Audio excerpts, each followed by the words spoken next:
L'évangéliste Marc ne souffle pas mot du discours que Jésus a fait sur cette montagne. Matthieu, qui lui est postérieur, amplifie son évangile.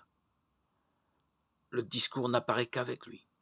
La communauté chrétienne, en effet, découvre chaque jour davantage la richesse de la pensée de Jésus. Petit à petit, elle l'intériorise, elle en fait l'expérience, elle perfectionne l'enseignement. L'esprit, progressivement, la pénètre et lui fait saisir à la fois l'ampleur et les nuances des actes et des paroles de Jésus. Matthieu résume ses paroles en 5 discours, inaugurés par le discours sur la montagne. Matthieu 5, 7. Éclos par le discours sur la fin des temps et la parousie, Matthieu 24, 25. Mais aucun d'entre eux ne saurait être isolé du reste de l'évangile. Chacun se situe dans une étape de l'histoire de Jésus. Au discours sur la montagne fait suite une série de guérisons, Matthieu 8, 9. Jésus ne se contente pas de parler, il agit.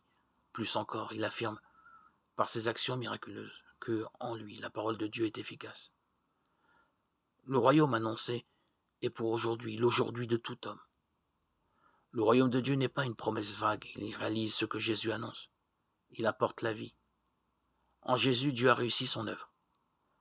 On peut rapprocher le plan révélateur de Matthieu de 2 passages de Luc où Jésus expose en clair son dessein.